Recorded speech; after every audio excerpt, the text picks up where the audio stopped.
جو شخص طاقت حاصل کرنے کی خواہش پر قابو پا لے وہ سب سے زیادہ طاقتور ہے۔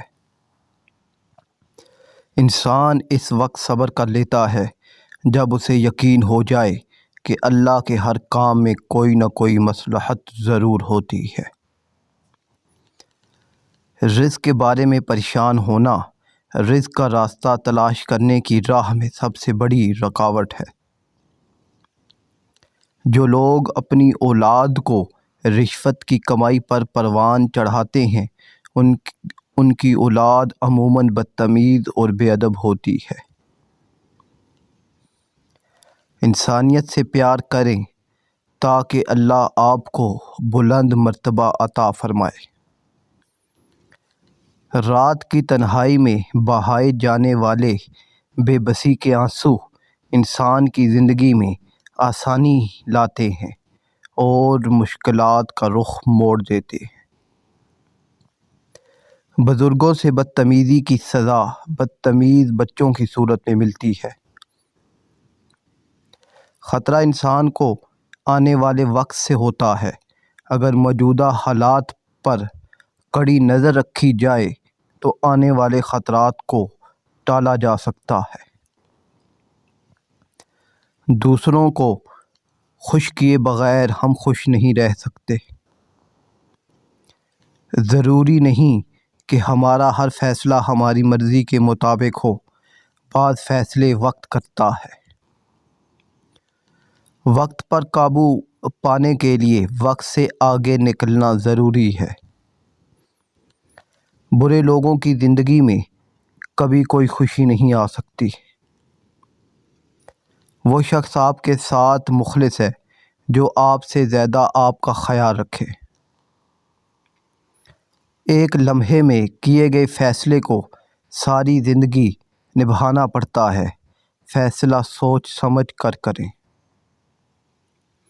انسان اللہ کی مرضی پر نہیں چلتا لیکن یہ ضرور چاہتا ہے کہ اللہ اس کی مرضی پر چلے۔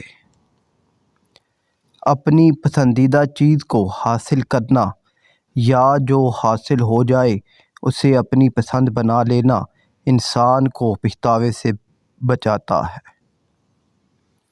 تقدیر کبھی نہیں بدلتی، تبدیلی دراصل ہماری کوششوں اور اعمال کا نتیجہ ہوتی ہے۔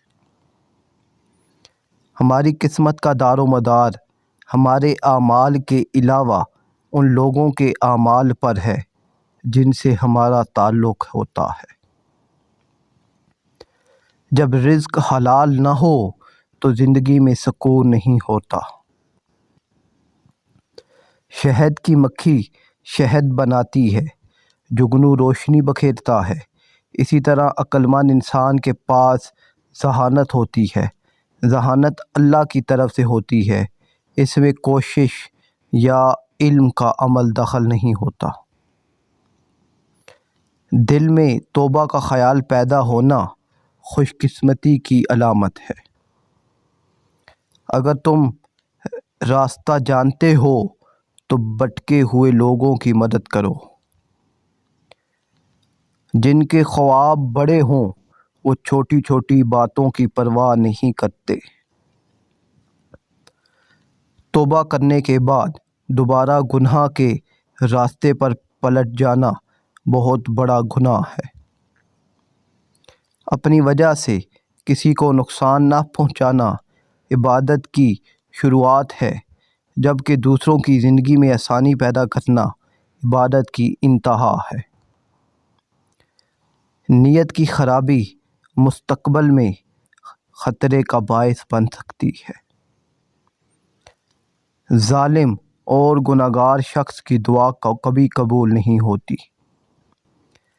وہ مسافر اپنے آپ کو بدقسمت سمجھتا ہے جس کو گاڑی میں جگہ نہیں ملتی، لیکن جب وہی گاڑی حادثے کا شکار ہو جائے تو وہ اپنے آپ کو خوش قسمت سمجھتا ہے۔